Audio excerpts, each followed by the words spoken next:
ಮಚ್ಚು ಹಿಡ್ಕೊಂಡು ರೀಲ್ಸ್ ಮಾಡಿದಂಥ ರಜತ್ ಹಾಗೂ ವಿನಯರನ್ನ ಮತ್ತೆ ಪೊಲೀಸರು ಬಂಧಿಸಿದ್ದಾರೆ. ಪೊಲೀಸರನ್ನೇ ಯಾಮಾರಿಸಲು ಸುಳ್ಳು ಸಾಕ್ಷಿಯನ್ನು ಕೊಟ್ಟು ತಗಲಾಕೊಂಡಿದ್ದಾರೆ. ಎದೆಯುಬ್ಬಿಸಿ ಪೊಲೀಸ್ ಠಾಣೆಗೆ ಬಂದವರನ್ನ ಪೊಲೀಸರು ಕೈಕಟ್ಟಿ ಜೀಪು ಹತ್ತಿಸಿರುವಂತಹ ದೃಶ್ಯವನ್ನ ನಿಮಗೆ ತೋರಿಸ್ತೀವಿ. ಅದೇನು ಗತ್ತು, ಅದೇನು ಗೈರತ್ತು. ಪೊಲೀಸ್ ಸ್ಟೇಷನ್ಗೂ ಹೇಗೆ ಬಿಲ್ಡಪ್ ಕೊಟ್ಕೊಂಡು ಬರ್ತಾರೆ ನೋಡಿ. ಎದೆ ಕಾಣೋ ಹಾಗೆ ಅಂಗಿ ತೆಕ್ಕೊಂಡು ಕೈಯಲ್ಲಿ ಲೈಟರ್ ಹಿಡ್ಕೊಂಡು ಅದೆಷ್ಟು ಬಿಂದಾಸಾಗಿ ಬರ್ತಿದ್ದಾರೆ ಅಂತ. ಎದೆ ಕಾಣೋ ಹಾಗೆ ಅಂಗಿಯ ಬಟನ್ ತೆಕ್ಕೊಂಡು ಹೋದವರು ಹೇಗೆ ಬರ್ತಿದ್ದಾರೆ ನೋಡಿ. ಮುಖದಲ್ಲಿ ನಗು ಇಲ್ಲ, ಒಂದೇ ಒಂದು ಅಂಗಿ ಬಟನ್ ಓಪನ್ ಇಲ್ಲ. ಹಿಂಗಿದ್ದವರು ಹೆಂಗಾದ್ವಲ್ಲ ಅಂತ ತುಟಿಕ್ ಪಿಟಿಕ್ ಎನ್ನದೆ ಪೊಲೀಸ್ ಜೀಪ್ ಹತ್ತಿದ್ದಾರೆ.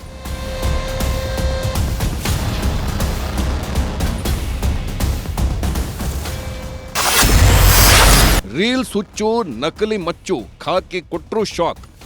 ಇಂಥ ಅಳುಕು ಬುಳುಕಾಟನ ಪೊಲೀಸರು ಎಷ್ಟು ನೋಡಿರಲ್ಲ ಹೇಳಿ. ನಕಲಿ ಮಚ್ಚು ಕೊಟ್ಟು ಪೊಲೀಸರಿಗೆ ಚಳ್ಳೆಹಣ್ಣು ತಿನ್ನಿಸೋದಕ್ಕೆ ಹೋದ್ರೆ ಬಿಟ್ಬಿಡ್ತಾರ? ನೋವೇ, ಚಾನ್ಸೇ ಇಲ್ಲ. ನಿನ್ನೆ ಬಸವೇಶ್ವರನಗರ ಪೊಲೀಸ್ ಸ್ಟೇಷನ್ಗೆ ಹಾಜರಾಗಿದ್ದ ರಜತ್ ಪತ್ನಿ ಅಕ್ಷತಾ ನಕಲಿ ಮಚ್ಚು ಕೊಟ್ಟು ಬಂದಿದ್ರು. ಇದೇ ಮಚ್ಚಲ್ಲೇ ರೀಲ್ಸ್ ಮಾಡಿದ್ರು ಅಂತಾನು ಸ್ಟೇಟ್ಮೆಂಟ್ ಕೊಟ್ಟಿದ್ರು. ಆದ್ರೆ ಇದೇ ಈಗ ಉರುಳಾಗಿ ಹೋಗಿದೆ. ಸಾಕ್ಷ್ಯನಾಶಕ್ಕೆ ಯತ್ನಿಸಿದ್ದಾರೆ ಅಂತ ವಿನಯ್ ಹಾಗೂ ರಜತ್ರನ್ನ ಮತ್ತೆ ಅರೆಸ್ಟ್ ಮಾಡಿದ್ದಾರೆ. ಯಾವಾಗ ನಕಲಿ ಮಚ್ಚಿನ ಆಟ ಬಯಲಾಯ್ತೋ ರಜತ್ ಪ್ರತಿಕ್ರಿಯೆ ನೀಡಿದ್ದಾರೆ. ಪೊಲೀಸ್ ಸ್ಟೇಷನ್ಗೆ ಬರೋದಕ್ಕೂ ಮೊದಲೇ ವಿಡಿಯೋವೊಂದನ್ನ ಮಾಡಿ ತಾವೇನೂ ತಪ್ಪೇ ಮಾಡಿಲ್ಲ ಎಂದಿದ್ದಾರೆ. ನಾವು ಪೊಲೀಸರ ಮಿಸ್ಗೈಡ್ ಮಾಡೋದಕ್ಕೆ ಹೋಗಿಲ್ಲ, ಸೆಟ್ನಲ್ಲಿದ್ದವರ ಎಡವಟ್ಟಿದು ನಮ್ಮದಲ್ಲ ಅಂತ ಹೇಳಿದ್ದಾರೆ. ನಿನ್ನೆ ನಾವು ಒಳಗಿದ್ದ ಕಾರಣ ಪಾಪ ಸೆಟ್ ಅವ್ರಿಗೆ ಫೋನ್ ಮಾಡಿದ್ದಕ್ಕೆ ಅವರು ಪ್ರಾಪರ್ಟಿಗಳನ್ನ ಕಳಿಸ್ಕೊಟ್ಟಿದ್ದಾರೆ. ಯಾವ್ದು ಕಳಿಸ್ಕೊಟ್ರು, ಏನು ಕಳಿಸ್ಕೊಟ್ರು ಅಂತ ನಮಗೂ ಗೊತ್ತಿರಲಿಲ್ಲ. ನಾವು ಒಳಗೆ ಇವ್ರ ಹತ್ರ ಸಬ್ ಇನ್ಸ್ಪೆಕ್ಟರ್ ಹತ್ರ ಕೂತಿದ್ದ ಕಾರಣ ನಮಗೂ ಗೊತ್ತಿರಲಿಲ್ಲ. ಆಮೇಲೆ ನಾವು ಇನ್ಡೆಪ್ತಾಗಿ ಅದನ್ನೆಲ್ಲ ನೋಡೂ ಇರಲಿಲ್ಲ. ಸೊ ಅದು ಅರ್ಜೆಂಟಾಗಿ ಯಾವುದೋ ಕಳಿಸಿದ್ರು.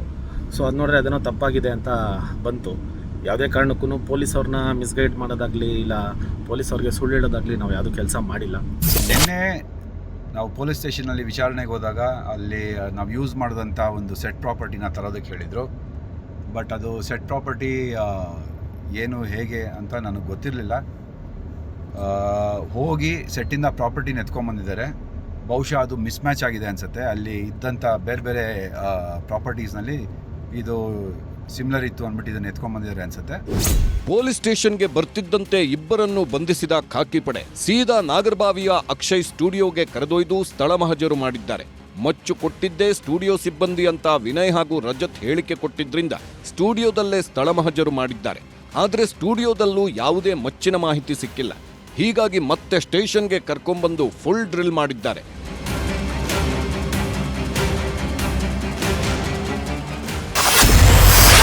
ನಕಲಿ ಮಚ್ಚು ಎಫ್ಎಸ್ಎಲ್ಗೆ ಕಳಿಸಲು ಖಾಕಿ ಪ್ಲಾನ್. ನಕಲಿ ಮಚ್ಚಿನ ಹಿಂದೆ ಬಿದ್ದಿರೋ ಪೊಲೀಸರು ಇದನ್ನ ಇಲ್ಲಿಗೆ ಬಿಡೋದಕ್ಕೆ ರೆಡಿ ಇಲ್ಲ. ರಜತ್ ಪತ್ನಿ ಕೊಟ್ಟಿರೋ ಮಚ್ಚನ್ನೇ ಇಟ್ಕೊಂಡು ಎಫ್ಎಸ್ಎಲ್ಗೆ ಕಳಿಸಲು ಪ್ಲಾನ್ ರೆಡಿ ಮಾಡಿದ್ದಾರೆ. ಈ ಬಗ್ಗೆ ಪ್ರತಿಕ್ರಿಯೆ ನೀಡಿದ ಪೊಲೀಸ್ ಕಮಿಷನರ್ ದಯಾನಂದ್, ಮಚ್ಚು ಬದಲಿಸಿದ್ದು ಸಾಬೀತಾದ್ರೆ ಸಾಕ್ಷ್ಯನಾಶ ಆರೋಪದ ಮೇಲೆ ಕೇಸ್ ದಾಖಲಿಸ್ತೀವಿ ಎಂದಿದ್ದಾರೆ. ಆ ರೀಲ್ಸ್ ಅಲ್ಲಿ ಯಾವ್ದು ಉಪಯೋಗ ಆಗಿದೆ, ಇದು ಯಾವುದಿದೆ, ಅದು ಸೇಮಾ ಅಲ್ವಾ ಅನ್ನೋದ್ರ ಬಗ್ಗೆ ನಾವು ತಾಂತ್ರಿಕವಾಗಿ ನಾವು ಅದನ್ನ ರಿಪೋರ್ಟ್ಗಳನ್ನು ತೆಗೆದುಕೊಳ್ತೇವೆ. ಅದೇ ಹೌದಾ ಅಲ್ವಾ ಅನ್ನೋದ್ರ ಬಗ್ಗೆ ನಾವು ತಂತ್ರಜ್ಞರನ್ನು ಸಂಪರ್ಕಿಸಿ ಅವರುಗಳ ಒಂದು ವರದಿಯ ಆಧಾರದ ಮೇಲೆ ಮುಂದುವರಿದೆಯೇ ಹೊರತು ಊಹಾಪೋಹಗಳ ಮೇಲೆ ಮುಂದುವರಿಲಿಕ್ಕೆ ಆಗೋದಿಲ್ಲ. ಅದು ಡಿಸ್ಟ್ರಕ್ಷನ್ ಆಫ್ ಎವಿಡೆನ್ಸ್ ಮತ್ತೆ ಕೇಸ್ ಆಗ್ತದೆ. ಡೆವಿಲ್ ಸಿನಿಮಾಗೆ ಖಾಕಿ ಪಡೆಯೇ ಆಯ್ತಾ ಡೆವಿಲ್? ನಾಯಕ ಖಳನಾಯಕನಿಗೆ ACP Chandan shock.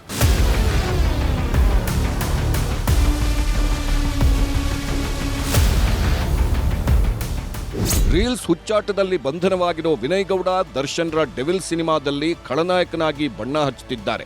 Big boss ಮನೆಯ ಮದ್ದಾನಿಗೆ ಖಡಕ್ ಪಾತ್ರವನ್ನೇ ಕೊಟ್ಟಿದ್ದಾರೆ. ಆದ್ರೀಗ ಇದೇ ಮದ್ದಾನಿಗೆ ಎಸಿಪಿ ಚಂದನ್ ಖೆಡ್ಡಾ ತೋಡಿದ್ದಾರೆ.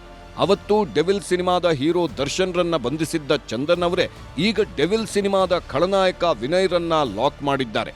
ಹೀಗಾಗಿಯೇ ಡೆವಿಲ್ ಸಿನಿಮಾಗೆ ಪೊಲೀಸರ ಕಂಟಕ ಎದುರಾಗಿದೆಯಾ ಅನ್ನೋ ಮಾತುಗಳು ಕೇಳಿ ಬರ್ತಿವೆ.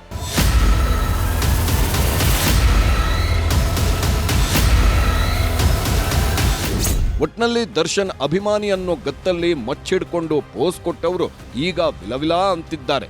ನಕಲಿ ಮಚ್ಚು ಕೊಟ್ಟು ಪೊಲೀಸರಿಗೆ ಯಾಮಾರಿಸಲು ಹೋಗಿ ಪರಪ್ಪನ ಅಗ್ರಹಾರ ಸೇರುವಂತಾಗಿದೆ.